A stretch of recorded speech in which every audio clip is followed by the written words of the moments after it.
I'm ready when you are. 3, 2, 1. It's all in the fence. That's massive. That's massive. Pew, pew, pew, pew, pew, pew.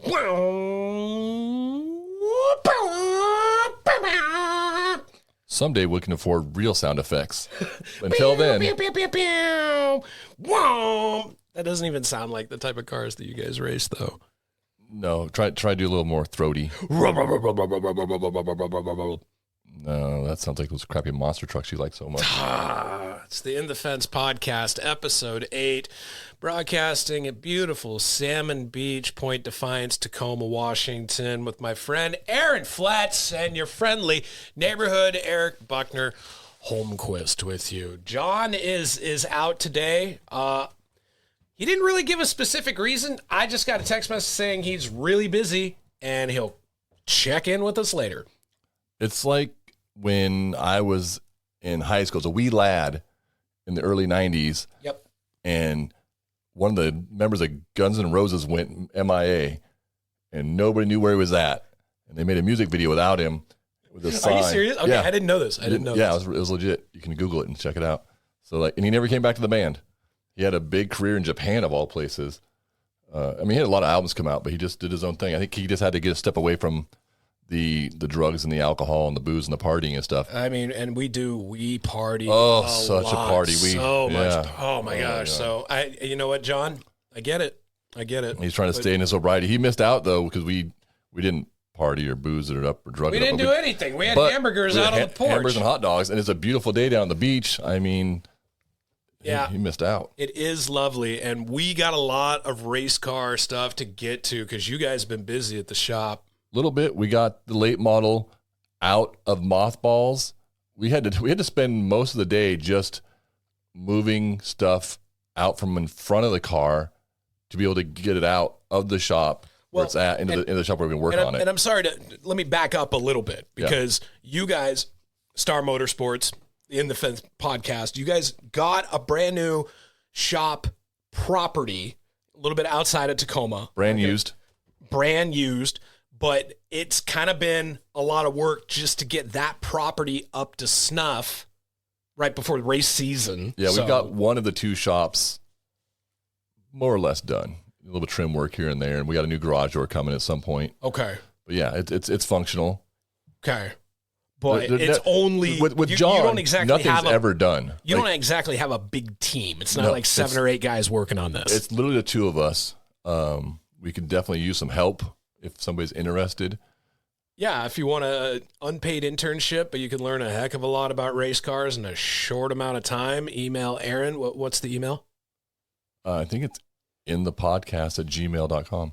In the Fence podcast yeah, at in gmail.com. the what did I say? In the podcast? Yeah. In the Fence. Yeah. It might just be you know what? Just find us on Facebook, because I don't even know what the email is. That's a John thing. He's not here to tell us what it is. Yeah, but if you are coming off from another team and race car season's getting underway here really, really soon, and we're going to be, out at South Sound Speedway, we'll be out in Monroe, at Evergreen. We're going to be all over the place. And if you want to jump in and be a part of the action, just hit us up. Plenty of space. Last night, I went to Evergreen Speedway in Monroe for opening night 2, and I ran into somebody, an old racer, Glenn Foster. It means nothing to you, but shout out to Glenn. What's up? Yeah, he's not RIP, and I didn't recognize him for a minute. And he even noticed I didn't recognize him because he's got long gray hair and a big long gray beard. He didn't have that back in the day, so it was. He's kind of got the Santa Claus vibe going on. He's a little small for Santa Claus, but he could definitely, with the aid of a pillow and stuff, he could pull it off. Kind of like a rednecky Santa Claus. So Glenn was always a great guy. He used to race the number 35. He had a Dodge primarily. He also had a Chevelle and stuff. Good dude. And I told John, I saw Glenn Foster, and he says, "Oh, Glenn don't really like me much." And I said, "Why?" It seems to be a reoccurring theme. It's a thing, right? He at said, the same Glenn time, was too smart, I think is what he said. So maybe it's something to do with smart people don't like John. I'm not quite positive. He's not here. I wanted to ask him about it tonight, but he's not here. But shout out to Glenn. It was good to see him again. Talked to him after a long time. But he can come help us on the late model if you wanted to make the trek from way up north to come down to South Sound. Yeah. I think, and it's going to be, the more I have hung out with you guys, the more I'm learning about the cars, the more I'm learning about just the whole thing. Yeah.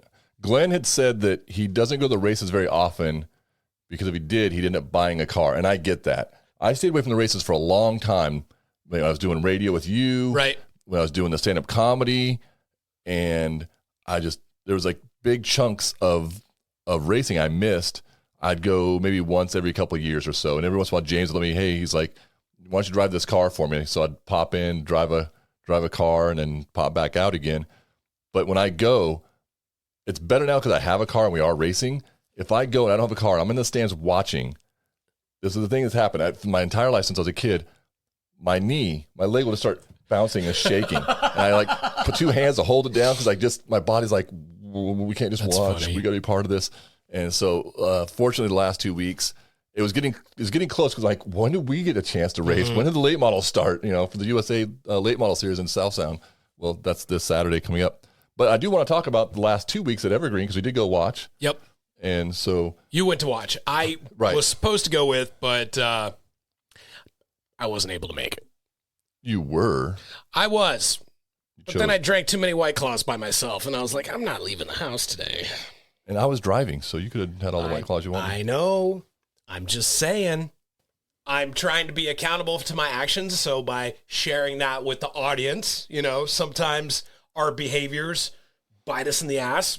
You just got to take your licks and move forward. It's a learning experience. Yep. Because you could have went and had a great time at the races. Oh, and then we had interviewed the guy that's up in the box for Derek Todoroff, who we hung out with the last 2 weeks. He hung out with us up in the stands, talked to him some more. I'll make it out, Derek. He was asking. Of course he was. Oh, speaking of our guest from last week, I got a message from Rob Angus up there in Canada for the Fireball 121. It's a lot of other sponsors that precede the Fireball part of it, but that's the part I remember, and it's a 121. So go check it out. You can see all the cool sponsors they have and support those guys up there in Canada. He was asking if you're going to make it on May 9th to that race. And I said, I don't know if you have a passport. I don't know if I'm allowed into Canada because I got a DUI. Oh, you did get one. That's right. You kept that from me for years. I did because I was embarrassed. That's right. So this whole new thing, this whole 2026 is the year of accountability. So even if something bad does happen, I got to share it with all my friends. Yeah. So I can move forward. Yeah. Instead of, getting a DUI and never telling anybody. And then 5 years later, your friends are like, oh, we should go to Canada for the Fireball 121. Oh, you can't go. You can't go. Dang it.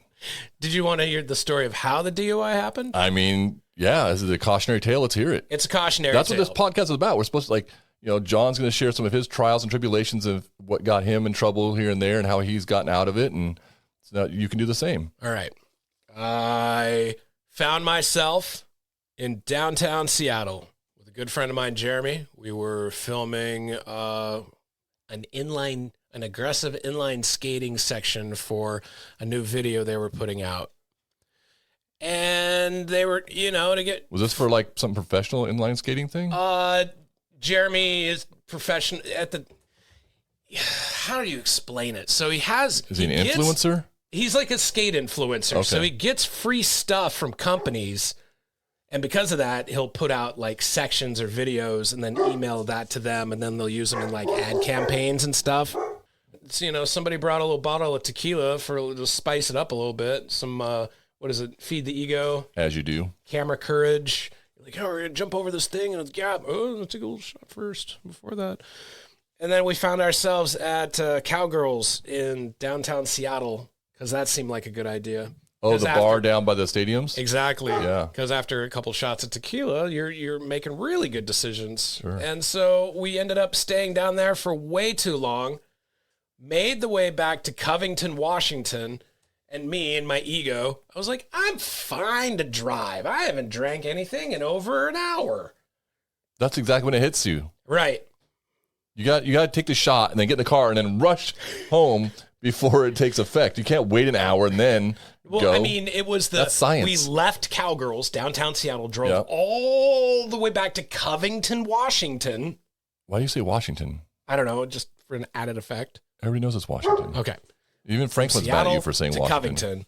And by that time, I was thinking, oh, I'll have enough time to sober up. I got arrested by the fine law enforcement officers in Covington who were just doing their job. And I was just being a complete asshole.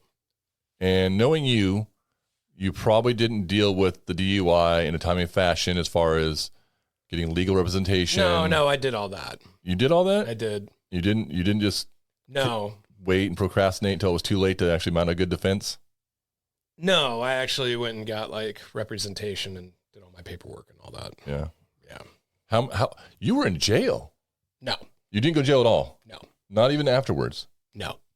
So you're jail free your entire lifetime? Yes. Wow. Congratulations on that part, I guess. Thanks.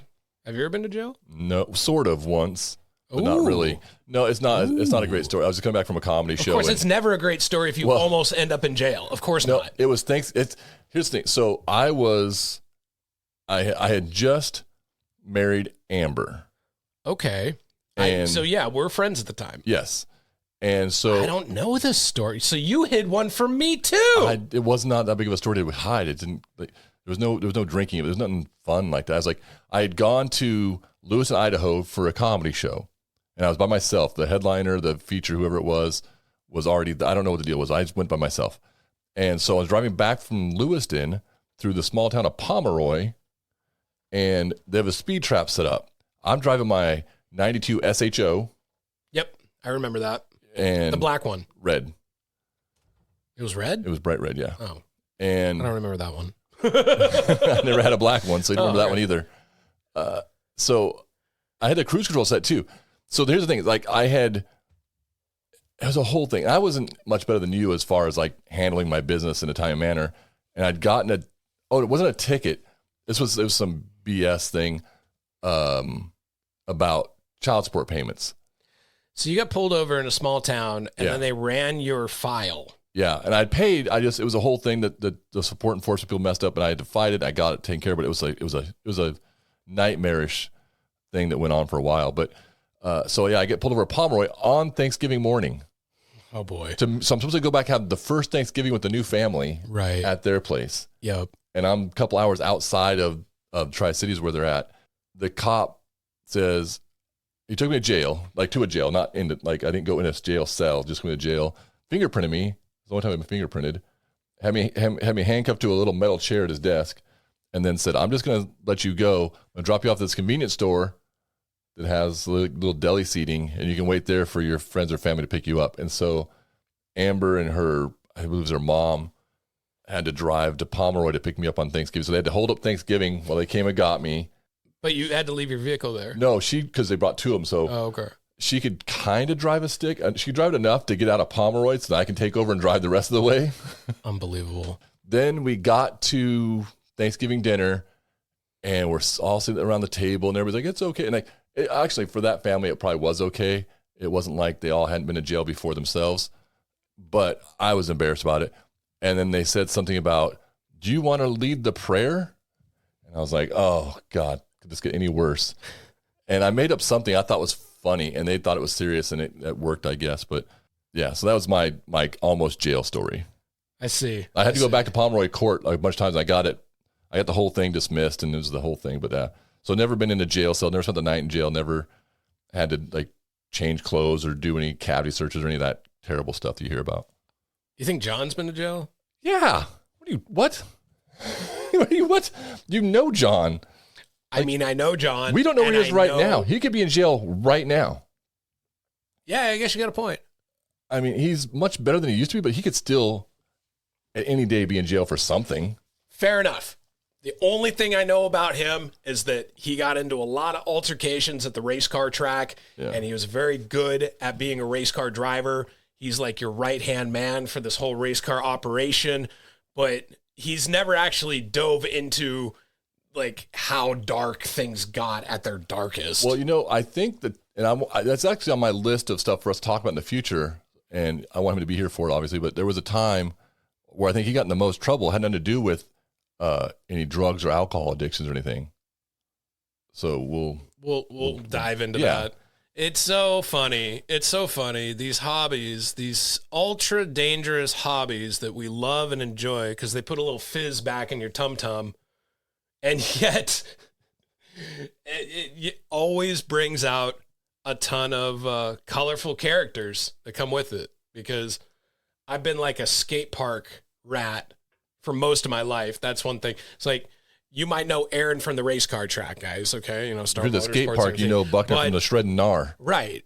But you might not know that Aaron was also like a touring stand-up comic all over the West Coast, owned a stand-up comedy club for a whole thing. So it's like, you definitely have a few different versions of yourself out there into the ether, Aaron. Yeah.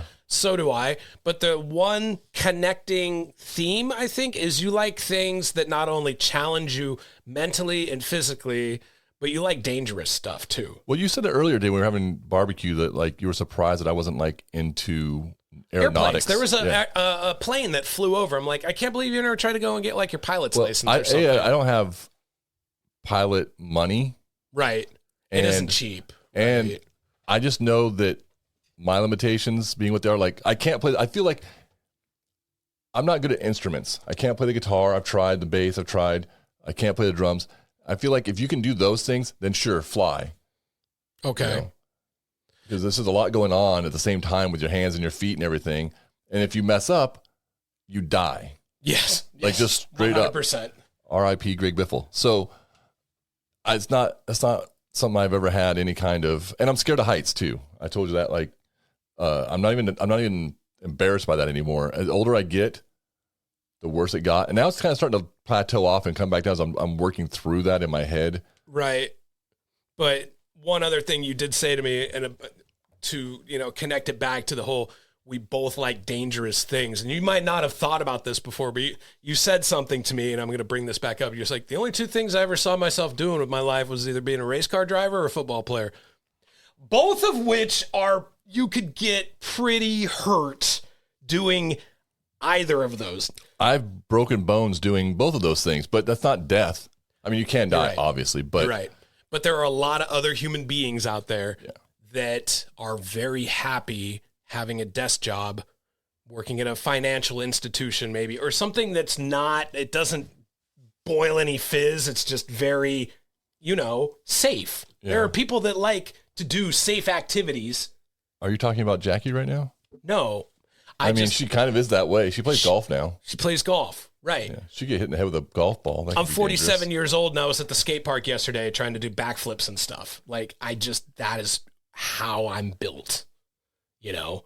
Can you do a backflip? Not anymore. On the trampoline. Oh, you used to could, though, but now you can't. Right. Okay. On a trampoline. Not on your rollerblades.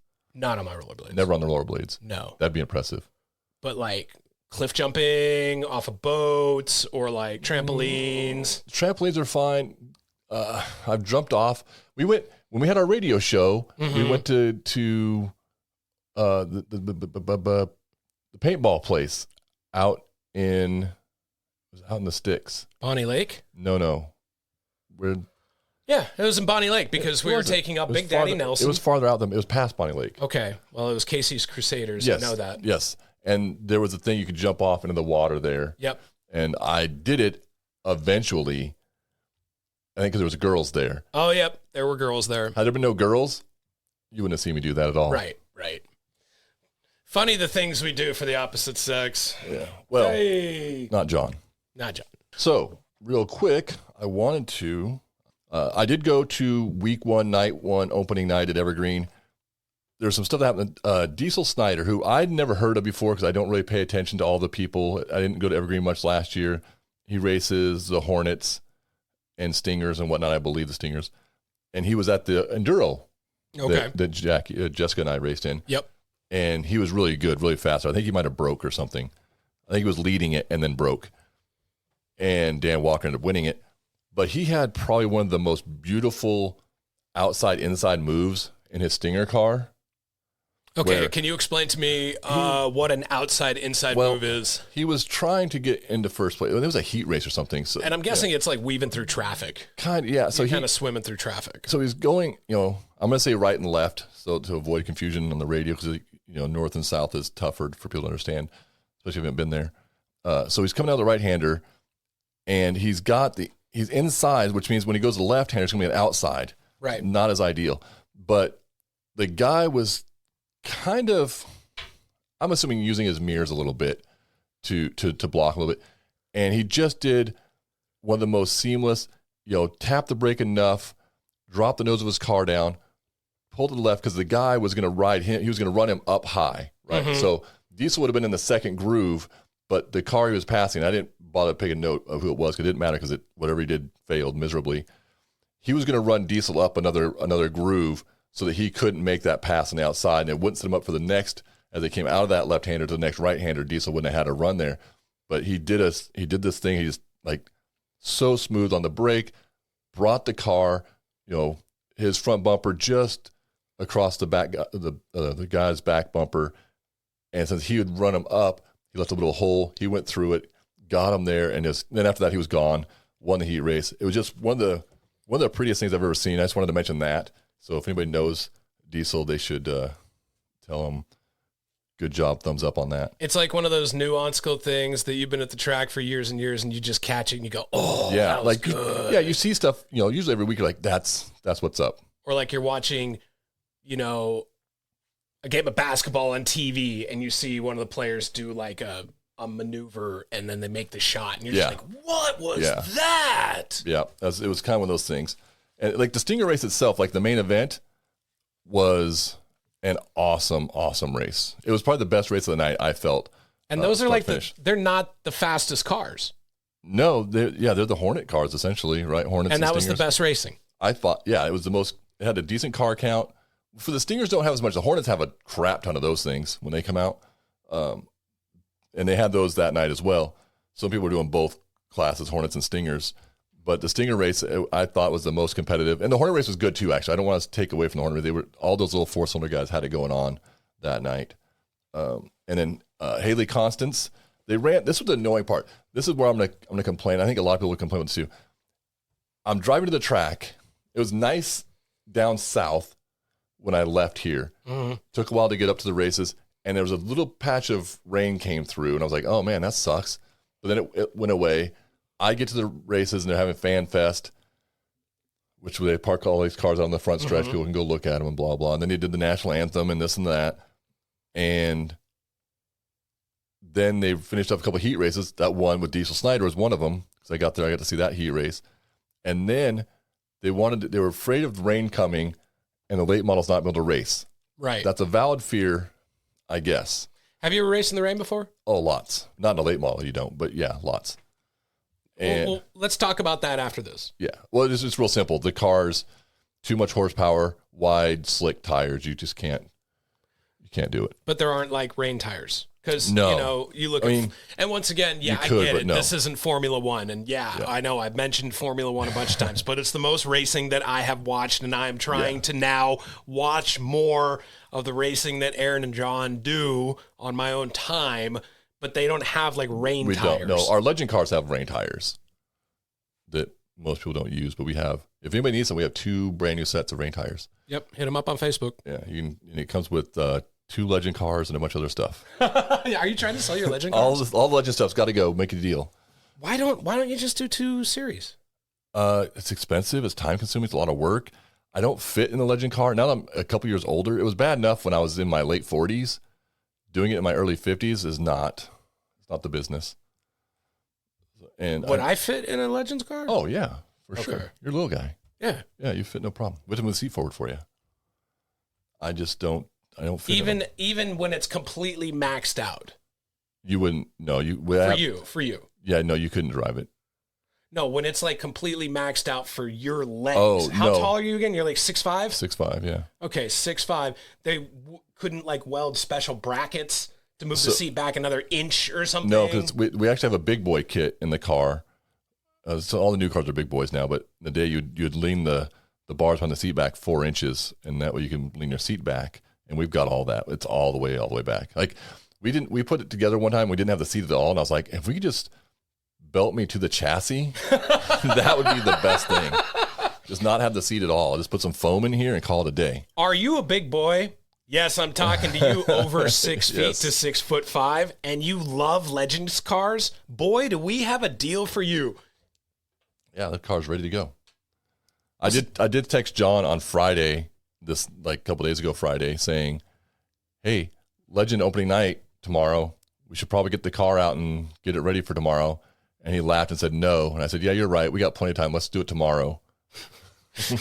That's what we did last year. It was literally like the 11th hour last year. We decided, let's take the Legend car out to Monroe. And it was not a great idea. Yeah, you got to have those. From race to race, if you're racing at the same race track, like if you're only racing at Evergreen and you have your car dialed in for that, can you just throw it back onto the trailer and then bring it out next weekend and it'll be pretty much ready to go? Or do you have to keep adjusting and dialing everything every time you take it, even if it's to the same track? If you want to be competitive, you should do that. Yeah, like last year, that's kind of what we did with the late model. We were so busy with other stuff that there was literally times where we went to South Sound, raced the car, put the car in the trailer, drove back to the shop, unhooked the trailer, and then 2 weeks later went, oh crap, we got a race today, and just hooked the truck up to the trailer and went back to the track and never took the car out of the trailer. That is not conducive for success or winning. Right. These guys that win the races, they work on their cars a lot. And that's one thing I thought about. We talked to James last week and we were having the debate over the Outlaw figure eight and the super stock figure eights, right? Mm-hmm. And he was complaining that all the super stock figure eight champions of the last, bunch of years have all been old Outlaw cars. And I disagree with him completely that's why those people won those championships. Those people, Mackenzie Dietz, Quentin Borison, John Carlson, Steve Cox, all those guys would have still won championships in because a car. They're just built like that. They're just those type of people. They're great drivers and they work on their stuff constantly, and that's how you win championships. Their cars obviously help, and it's competitive between those cars, but I think that we would still have the same exact champions over the last 4, 5, 6 years that we do currently if they had more traditional super stock V8 cars. Because they take the time to dial in the cars and get them. Yep. Because even week to week, even if you're at the same track, the car is going to handle different. Yeah, because the weather changes. It might rain and wash rubber off. There's tons. There's so many variables. I mean, you just and in a race also, you hit something, you don't even realize you might have bent something, or you do what we call a bolt check, nut and bolt, right? Just you nut and bolt the car.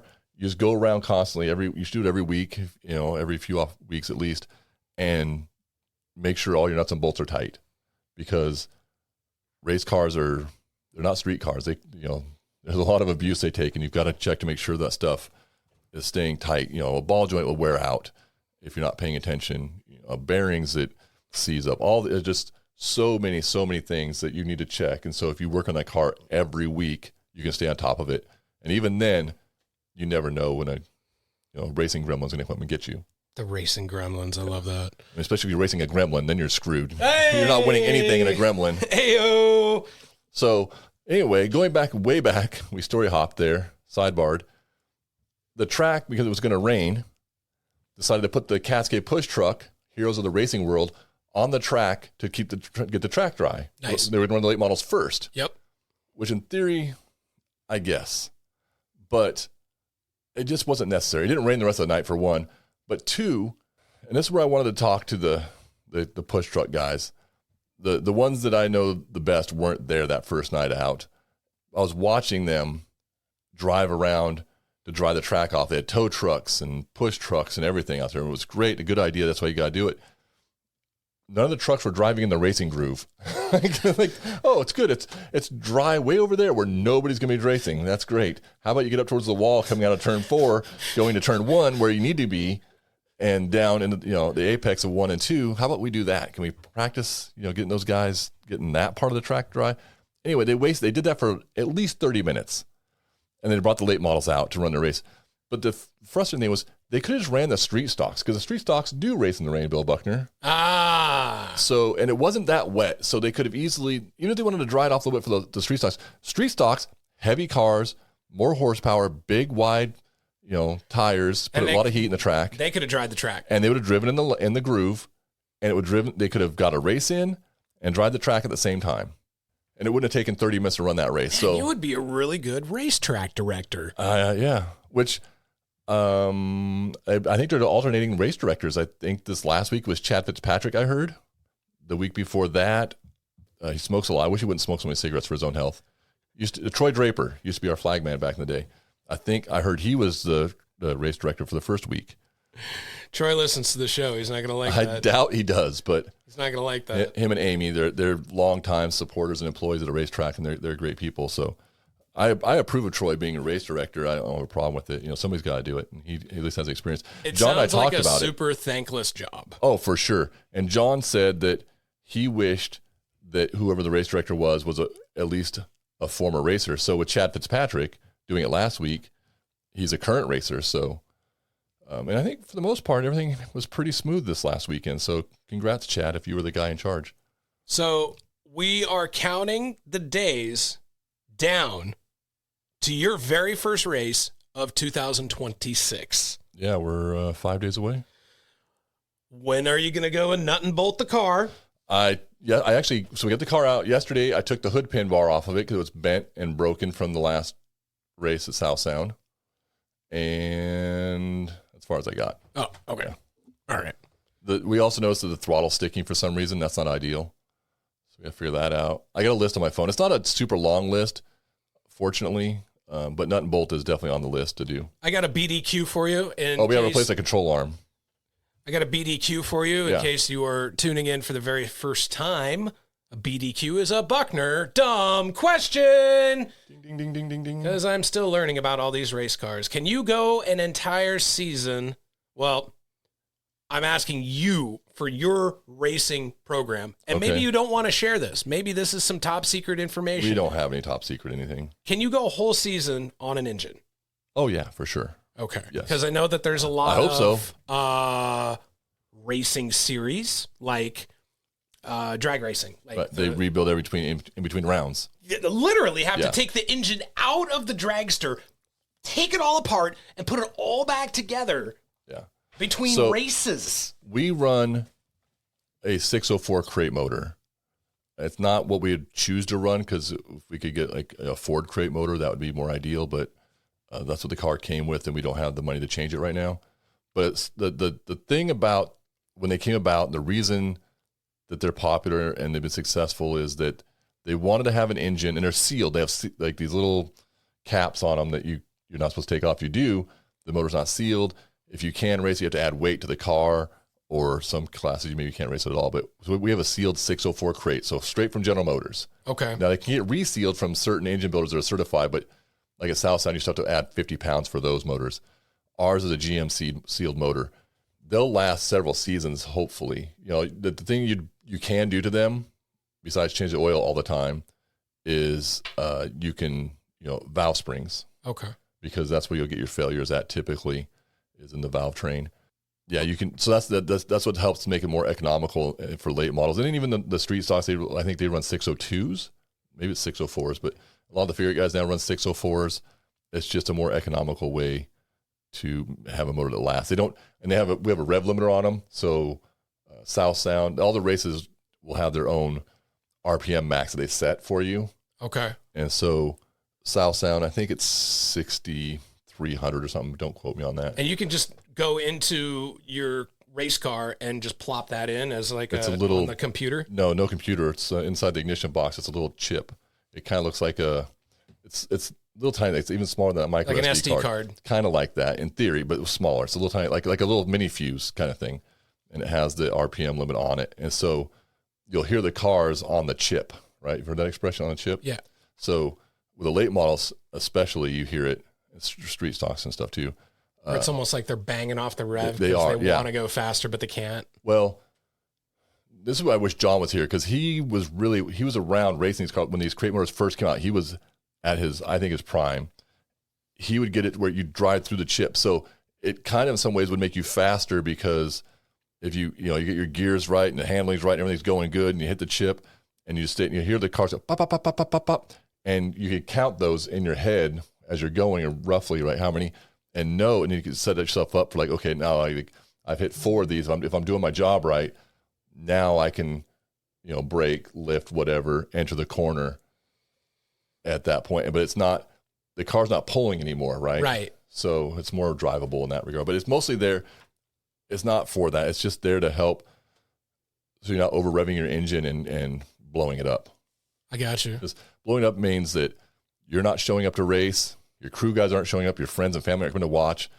The track has to spend time cleaning up the big oil mess you made.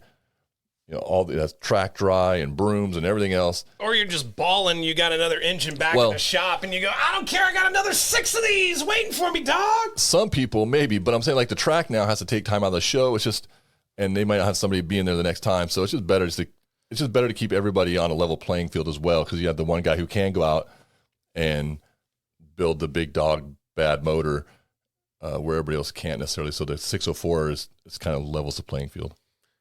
I like that. I wasn't quite sure if everyone had to like use the same exact, because one of the very first times that I went out to the racetrack, I could immediately tell like, oh, that car is pretty fast compared to that car, but they're in the same race. Yeah. So like and I can speak about the USA stuff. And once again, I'm a dum-dum. I don't live this like these guys do. So I'm just seeing what I see. I'm like, oh, that car there and that car there are not the same. Right. So like at South Sound, for instance, we have spec shocks, another cost-cutting measure, that are non-adjustable, no bump stops, all these things where a lot of the money in a race car is in the shocks and stuff and in the engine. So we run the 604 with non-adjustable shocks. So our car weighs the least it can weigh. Right. And so if you take Dan Walker, now his car, he's got a big motor, we call it, right? So he's not running a crate motor, but he's a stock front clip car. So he's got an older chassis that's not as up to date. So he gets a weight break for that, but then takes a penalty for having a big horsepower motor. So his car makes more power than yours, but it's heavier than yours. Yeah. Okay. And so there's different things. So, but him, like, he's also one of the best drivers at South Sound. Just, he's done it for so long there, and he's so good, and that, for him, it makes sense. I think, he wants the horsepower. But you don't need the horsepower at a track like that to be competitive? No. I mean, you can do it with a crate motor. You can't have a guy brought out a 602 a couple years ago. I think Nick might have had him come out. I don't know this for a fact, but I think Nick might have had him come out for a late model race with a 602 to see what that looked like against a 604. 604 and the big motor cars. It wasn't good. So I don't think you can in our class bring out a 602. I don't know if I don't think you get any more of a weight break for it. But you definitely would be down on horsepower, and you wouldn't necessarily want that. So you still don't want to bring a knife to a gunfight. Right. Fascinating. I'm learning so much. I'm learning so much too. Like this again, late models was new to me last year. I've just kind of been in my own little figure eight world for the most part, and mini stocks for the few years before. Would you like to think that there were a few people that were like, "Oh wait, Aaron's going to this class now. We're gonna have to step our game up a little bit." No, nobody. No. The only thing is when they see John, they're like, "Oh, how'd this guy get John to help out? How far has John fallen that he's helping this guy?" Ouch. Yeah, that's probably more what it is. Ouch. So that is no slight on John, by the way. Guess what? We're all human. That's a slight on me. That's all. That's all. That's self-deprecating right there. We're all human, and we all make mistakes, but we live to fight for another day. Yeah, and that's why race cars are so cool. I did want to say when the late model race got going 2 weeks ago at Monroe, that Haley Constance, she was kind of, I don't want to say sandbagging. That's a negative thing. She was taking it easy at the start because she was afraid of. What I heard was that she was afraid of some moisture on the track still. The top 3 cars, 4 cars, they checked out. They were gone. And Naima Lang,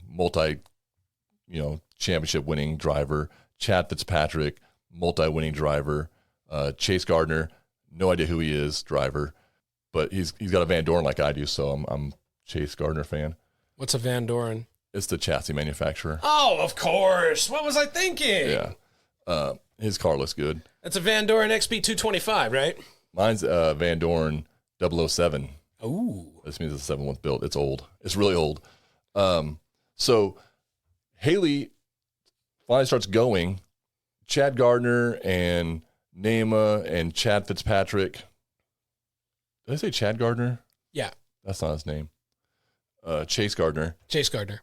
And Chad Fitzpatrick they're checked out. They're maybe a straightaway ahead when Haley gets going, and she ran him down, and she was going to pass Nema on the outside. That doesn't happen. And we're looking at the lap times on our phone on the app, and I swear she was 0.3 faster. That also doesn't happen against Chad Fitzpatrick or Nema Lang. It just. Did you know it? So you're saying she's a breakout for this season? I mean, she got the new Joe's chassis from Joe's Racing Products, and a few other people have had some pretty success with it thus far. If she qualified really well, I think she set the track record. Dang. Or maybe somebody did. I know somebody wrote the track record. It was either her or Nema. I should have paid more attention, but the track record was broken, and she went out there, and I think it was Nema actually, and she went out there and she won the race. Like once she got out front, there was nothing. Like there were some restarts, and Chad gave it the best he could on the outside, and tip of the hat for Chad. He ran a great race and took home second. But yeah, that just goes to show you. So that was basically the first week in review. Except for here's what I did do.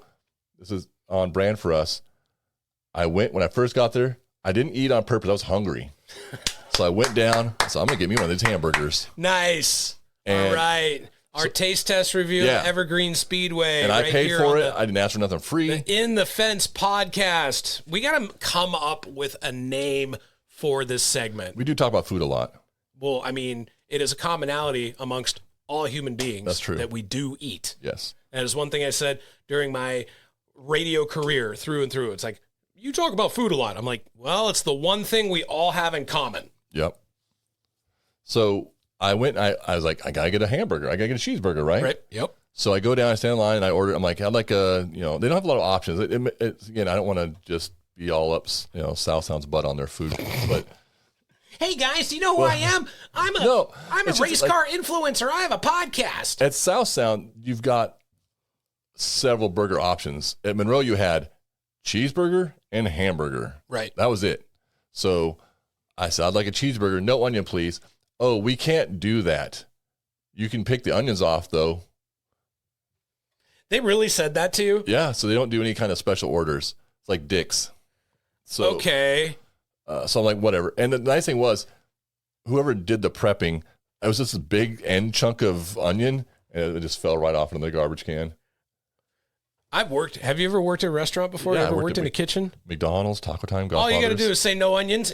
Okay. Yeah. I had a restaurant. Put the onions on the burger. Right. How hard is that? And yet the lady I don't know who the person was at the cash register when you were discussing this. It was a high school girl. I can't get mad at her. She just. Yeah, but the audacity for them to be like, we can't do that. Well, and I can get it. They're just trying to get people in, get them out. Was it busy AF? No. And so here's what. So I'll say this. First, I peeled my onion off, got rid of it, and I went to go put some. They don't put any sauce on the burger either. They're dry. So John would like it. He doesn't put any condiments on anything. You know me, I'm a condiment guy. Yeah, not that day because they were out. So they have 2 condiment tables, which step up, man. Get 3 condiment tables. You've got 14 windows of people selling burgers, and you got 2 places. It all funnels down to 2 bottlenecks into the condiment thing, and they're out, completely out. And when we're having shows where we're interviewing the people from Wenatchee, and they're genuinely going down. Jeremy would never let that happen. No, never. No. He's taking time to figure out what condiments they want to have. Monroe can't even keep ketchup and mustard and mayo in their thing. So we'll get the people from Evergreen Speedway on the show. You're going to have to. Doug Hobbs, you got to come on the show. So yeah, what's up, Doug? I ate the burger. I would say this, though. The burger, the best one I ever had at Monroe. The beef was good. The lettuce was good. The tomato, the onion probably was good if you liked onions. Right. It was red. It's the worst kind. So I was like, okay, that's pretty good. I was just complaining about the lack of condiments. Yeah. But it really just comes down to, this is what I'm saying, as being someone that's been, and I'll repeat myself a lot. If there's one thing I do on the show is I repeat myself a lot, but I worked in radio for like over 1,000 years. And if there's one thing is customer service, when you're paying money to go to someone's venue, you're going to go see a concert or you're going to go racetrack or something like that. You want the place where you're going, you want it to feel like they give a crap. Right. Yeah. And so it was a much better dining experience. And so again, then yesterday I went back. Same thing. I'm like, I'm going to get something else this time. And I'd asked for a brisket dog. I think it was what it was. Ooh. So I was like, I like a brisket dog, please. And it just says brisket dog. It doesn't say anything about it. And then I see this lady making it. The girl yells back, brisket dog. And somebody yells back, herd. That's what they say now at the restaurants. Herd, I validate you. Herd. And herd, not like as in a herd of cattle, but like that's. I heard you. I heard you, as the kids say. And so this lady, she slaps the hot dog onto like one of those foil paper things and squirts a bunch of yellow cheese sauce on it and then drops an absurd amount of diced onion onto it. And I'm like, is that mine? She's like, yeah. I was like, oh. And the worst part is like, okay, the onions are annoying. It doesn't say that it comes with onions. I would have said no onions. I would have tried at least. Or I wouldn't have ordered it because it was diced up ones and then stuck in the cheese sauce now. You cannot, no. I just wouldn't do it. I wouldn't order it. So I go over to dig out the onions into the garbage by the condiment table, and she's got cheese sauce. There's more cheese sauce outside of the bun than in the bun. Like she was Helen Keller with making cheese my sauce. she didn't even look or care. And the girl who she had to wrap it, and she had cheese sauce over her hands. At that point, girl behind the counter, stop. Take the hot dog out, get a new wrapper. I'm visualizing this whole catastrophe. Yeah. And it's probably like sorry. their first job out of high school, right. or they're in high school. Doesn't care. I used to push carts at Albertsons. I don't even think they exist anymore as a grocery store chain. You know, I get it. Having your very first job is kind of lame, but come on, at least try. And the other thing, you didn't mention, okay, hot dog, cheese, onions and cheese, bun. None of that gives me brisket. Brisket is a barbecue brisket, like pulled pork. That's a brisket, right? Yeah. Or the barbecue brisket. Suppose, yeah. So I'm thinking brisket dog. I'm thinking bun, hot dog, brisket on top of that, and maybe some barbecue sauce. I kind of was hoping. That's what I was hoping for. You're right. That's kind of what I was hoping for, right? Like a hot dog with some brisket on top. But no, it was just a hot dog that was, I guess, a quote brisket dog, and it actually tasted okay. I would never get it again. And well, obviously, if they did all the diced onions, you hate onions. There's that too. So I didn't say that. So also condiments were out again yesterday, but like worse than the first time. Like because first, like people are like just like the plug toilet. There's plunging to get some, right? Some sauce out. That's the worst sensation. Yeah, there's nothing happening. So yesterday was even worse. I'm lucky. I was like, well, at least I got this cheese sauce all over. I mean, it's the first race this season, but also it's the second one now. Yeah, it's the second one now. So it's like, who does the food orders? Who calls Cisco to make sure that we get that big old drum of relish or something? They probably have it. So I did go back and I ordered something else. Oh, I did the first week I did as well. I went and got a hand dipped cheesecake, chocolate dipped cheesecake. Ooh, a frozen cheesecake dipped in chocolate. Delish. Okay. No notes. No notes. 10 out of 10. Yeah, delicious. So then last night when I went back, I decided, well, I already had the cheesecake. I'm not really feeling like I don't need like sweet ice cream. And they had pizza on a stick. I could try that. So I got it. I'm going to say the stick, completely unnecessary. It's basically, and it was good because when I thought about it, it wasn't good like pizza. It was just a big, long pizza roll. It's like a pizza roll that didn't get cut into little rolls. It's exactly what it tastes like. Honestly, so funny. My brain, when you said pizza on a stick, I was thinking of just a slice of pizza Costco with a stick? Slice with a toothpick on top. Oh, yeah. Just a tooth. There you go. Yeah. That would have been better. That would have been much better. No, it's a Totino's pizza roll, but just a long one. And the stick just fell out anyway. Like the stick was pointless. They're wasting money on sticks now. That's hilarious. Yeah, keep the stick. So that was week 1, opening night 1. Last night was opening night 2. We had my favorite super stock figure eights, the outlaw figure eights, mini stocks, youth hornets. What else was there last night? Oh, the legends were there. Mm-hmm. And you didn't. Now you said this before. Yeah. And so I'm gonna ask you again. you said that when you're sitting up in the stands, you start to get a little leg shake, but you also don't fit in the Legends cars. Yeah. So you're kind of not I was emotionally attached to watching the Legends cars No, race. I was happy not to have been in the race. So before the race, I went down to Fan Fest and I talked to Bad Chadson or Rad Chadson, something that rhymes with Chad. And he's I think he won like the first 3 Legend championships at Evergreen. And he didn't race last year. He came back out this year. He was saying about, and he's married now. He's got a kid. He's probably 25, 27, 28, somewhere in there, I would think. You know, still a young man. But he was talking about how he's one of the oldest, most experienced drivers on the track. There's a lot of kids out there. There was 22 Legends. I want to congratulate them for that. That's the thing. People complain about Legend cars, but they always bring the car count by far, like twice as many as any other class. And it's so much more fun to watch a whole horde of cars because of the danger. And you're like, oh my God, someone's going to crash. Especially those cars. They're fast too. Yeah. And so there was there was an over-under. We were talking to Derek Todoroff. He came up and they were like, you know, what do you think the over-under is of caution flags? And he said I think he said 6.5 was the line. And I said, I'm taking the over on that one. It was 5.5. Do you think they'll get the laps cut from 30? I said, oh, for sure. They're going 25 laps. That was my guess. Because there were so many cars out there and it was the first race of the season and everyone's chomping at the bit. They're all going to win the championship first lap of the first race of the year. So what happened? Basically that. There was we picked our winners and, you know, that's a lot of things. We didn't do anything like we bet on them this time, but like I said that, what's his name? Number 42, Chris Belanca. He's from Tacoma, actually. Cool. What up, Chris? Yeah, but Chris. He races out South Sound primarily. I think that Chris Belanca is the best Legend driver in the state of Washington. Does he have the car and the team to take the whole enchilada this season? He doesn't really race for points at Monroe or anywhere anymore. He just kind of does it when he has the money and the time and the desire, I think, which is great. So he's an OG. Yeah. I mean, he's not that old either, but he's probably 40-something maybe. But you guys definitely raced against each other in the Lexus class a couple seasons back. I mean, I raced against him. He didn't race against me. Let's put it that way. Let's be honest what happened there. That he's good. And so he was starting towards the back. Last year, Braden Weigar's the championship driver from Evergreen. He was towards the back.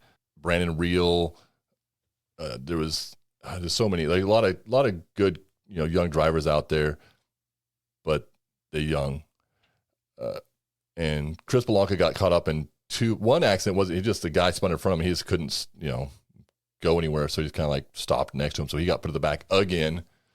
And which sucks, he was on his way back up. I think he was going for third and he got taken out in another wreck. And so he was there. I think he would have got it. Braden Weigar got taken out early, but worked his way back up and he won the race. So congratulations to him for being able to do that. I will say, this is my one complaint I had about, did I say Brandon Weigar? No. Oh, what did I say? Steven. It's not Steven. I didn't say Steven. Anyway, Braden, he was involved in an accident. Nothing too bad. He has to go to the back. That's how it works, right? Okay. You understand? So makes sense. There's 22 cars. There were some cars that were already slow that are back there.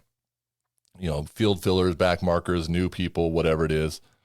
They're back there and they're doing their best. They're out there, you know, having fun, filling the field out. It's great. And he was involved with, it was probably 3 or 4 other cars or something.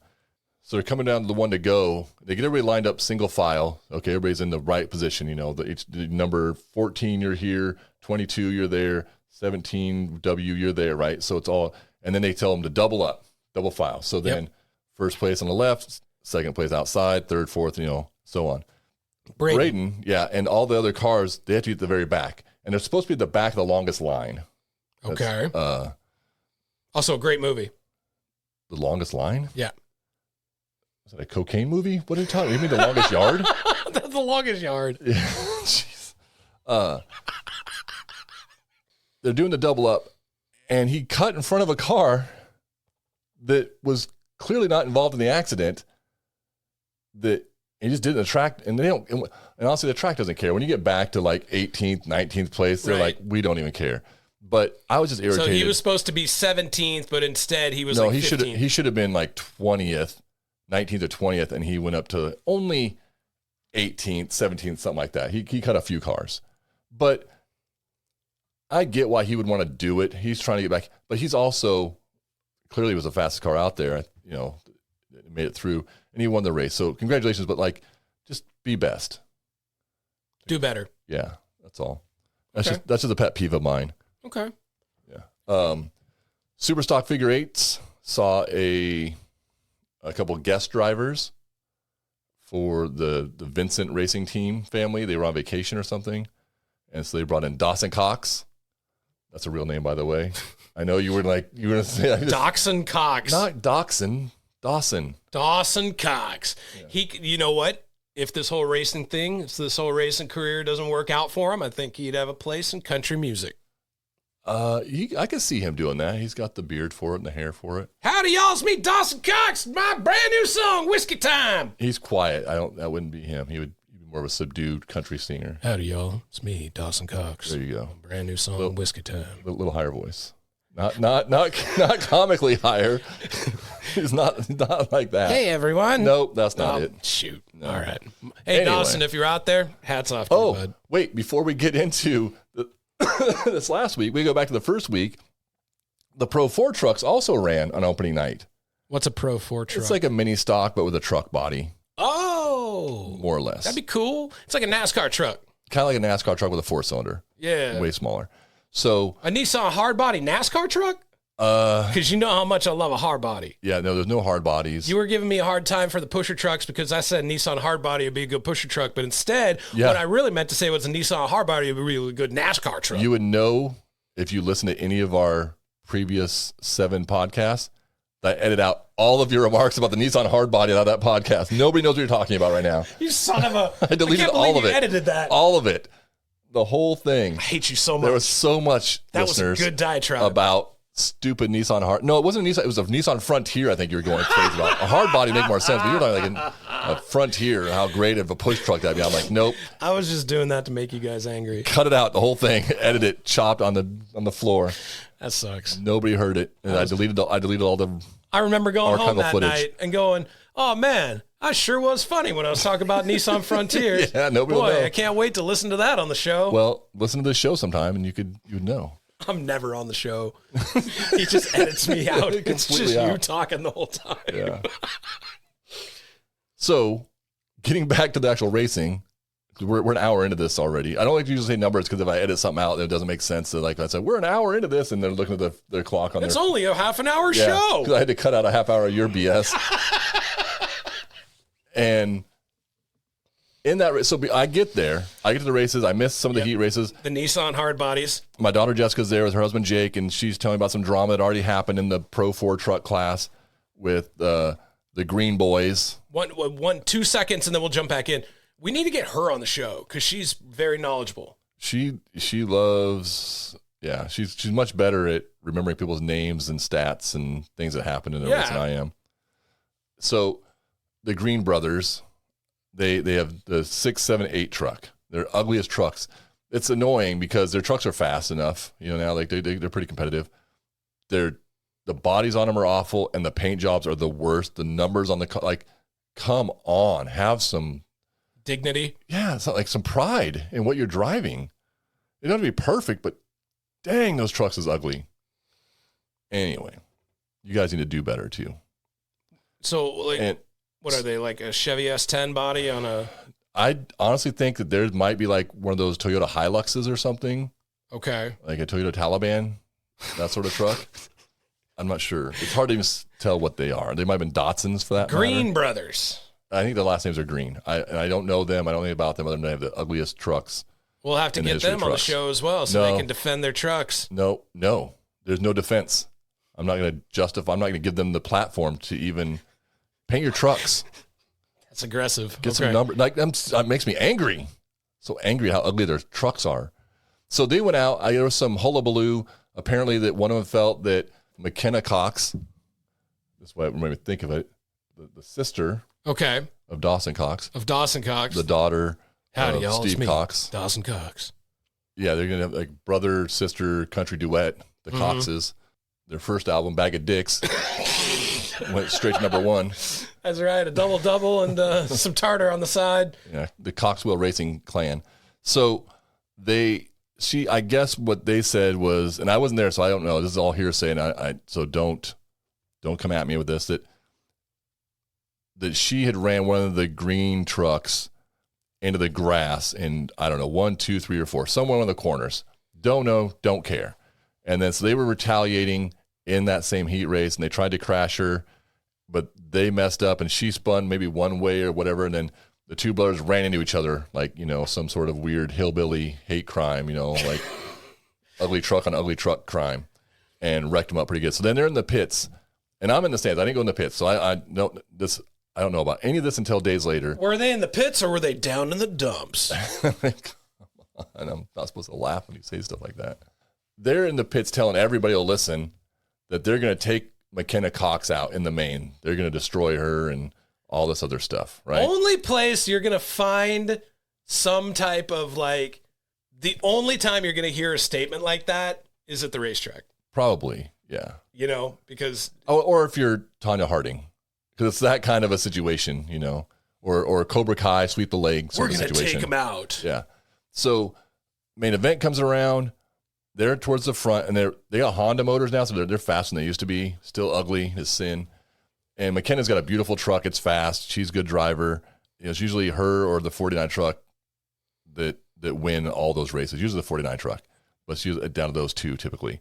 So she's going, and she's going to drive around the outside of this guy in this 6, 7, or 8 truck. I'm not sure what number it is because they're all ugly. I just don't bother to commit to memory. And I'm watching this because Jessica had already told me about all this drama, and Jessica loves drama, which is that's her mom's thing.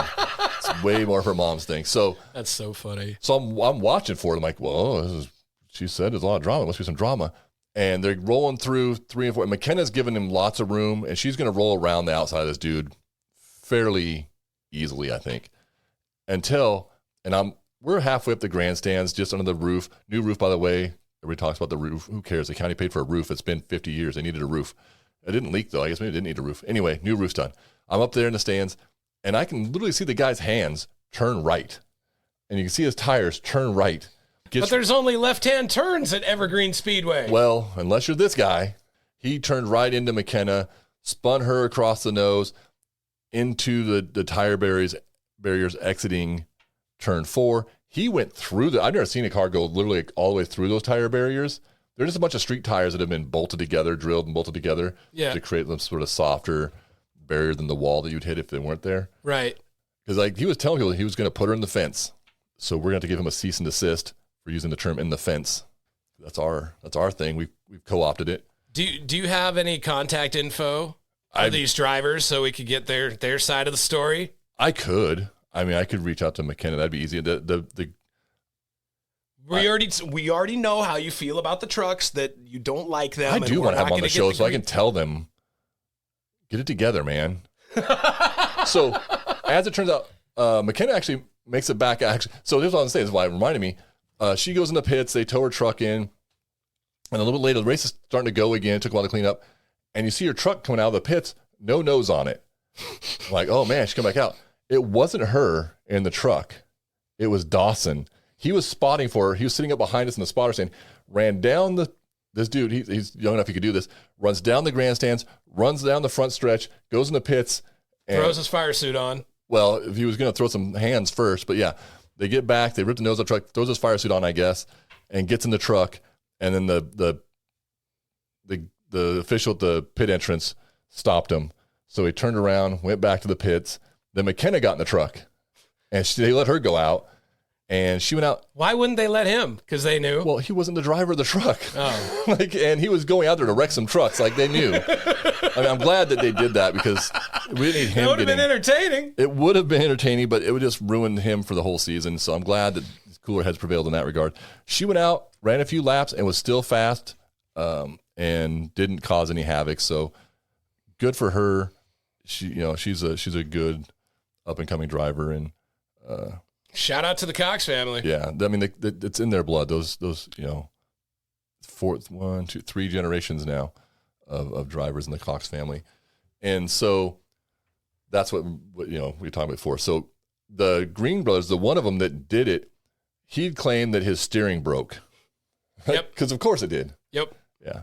I had no idea. It was weird. It was the weirdest feeling. I had no idea. Like, I guess I just put it out in the universe that I was going to wreck her, and my tie rod and said, yeah, let's do that. And came off at the most inopportune time. So he was banned from Evergreen Speedway for the rest of the year. And the Pro Truck Series decided to uphold that ban as well. So there's no more 6, 7, 8 truck. It's just going to be like the 7, 8 or the 6, 7 or 6, 8. I don't know whatever number it was he was. So he has plenty of time, since he's not racing at all this year. He can work on his truck and make it look pretty. Or maybe you could come over and join Star Motor. No. You don't want his help. No. Unless he goes to counseling. John can hook him up for some counseling. Like, that's some anger management stuff right there. Yeah, we don't want to be out there wrecking people on purpose. Yeah. So that was back to week 1. Week 2, we had Dawson Cox filling in, won the Super Stock Figure 8 race. Nice. Yeah, Good job. He had a great run. How much do you get in your back pocket for one of those winning? I don't know. Maybe $500. I'm not sure. Hey, $500, $500. I don't know. This new year, maybe it's a different payout. I'm not sure. Quentin had a good run going. There was some sort of kerfuffle. John's brother. Yes. There was some sort of kerfuffle up front.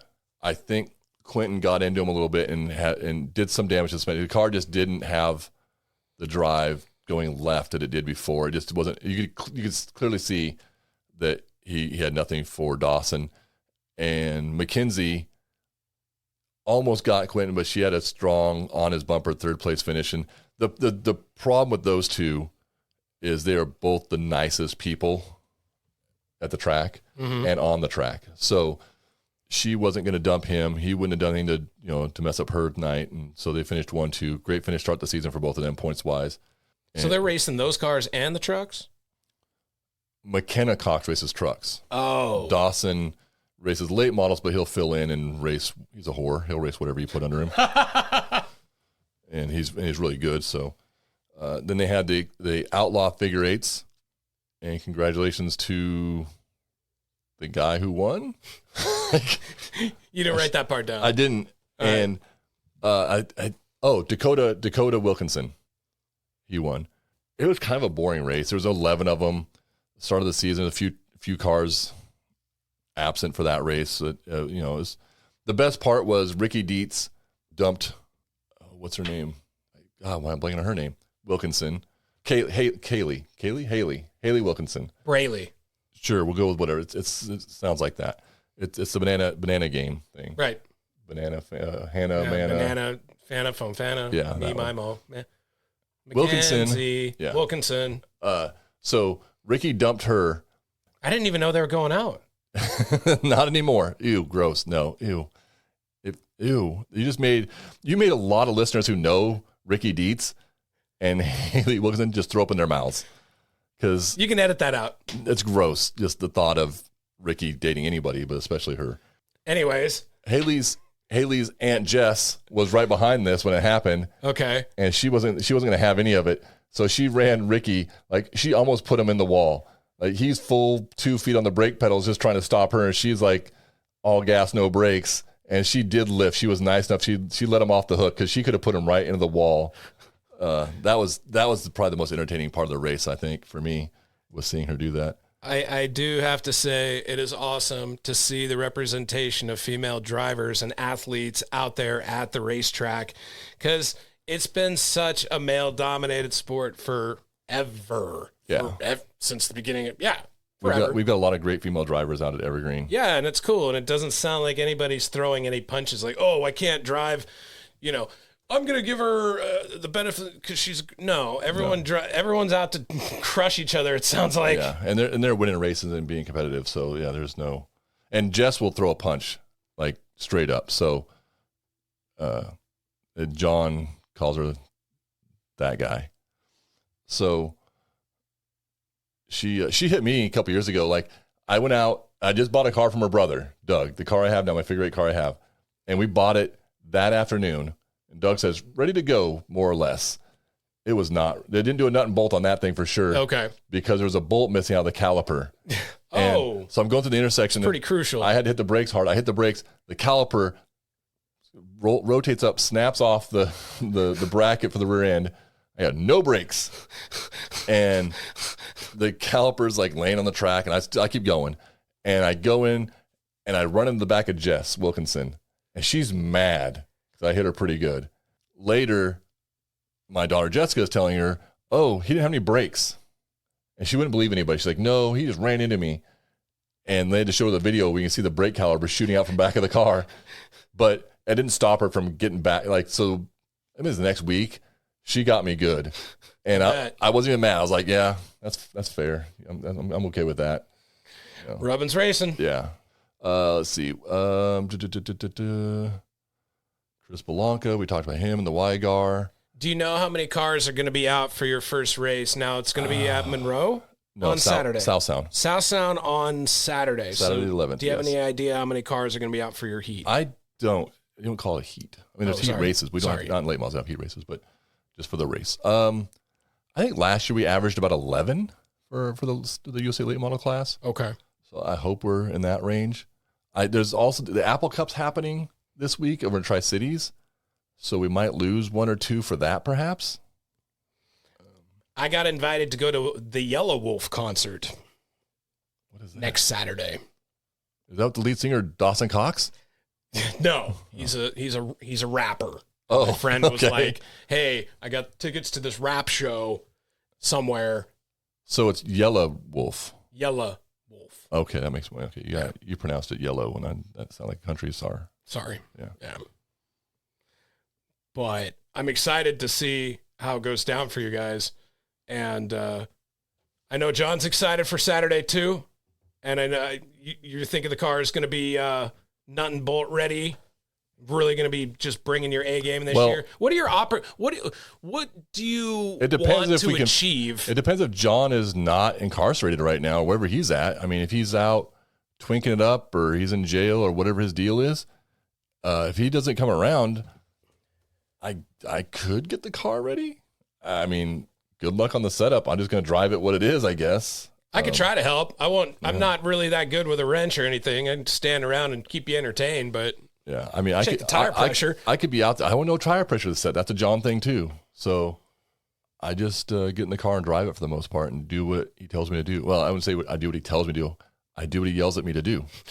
He's pretty good at that. Yeah, he's pretty good at yelling. So, yeah, I don't know. I don't have any. I try not to have expectations in most everything I do in life. I find that it's, I feel like less of a failure if I didn't have expectations to begin with. And then if you don't have expectations and then you exceed those non-existent expectations, then you feel pretty good about yourself. Yeah. I will say, I mean, we did talk, and John's goal for us this year, and he actually verbalized it, is that, and it is true, like, because winning is fun. That's another one of John's sayings. It's not a crazy saying that he came up with on his own, but winning is fun.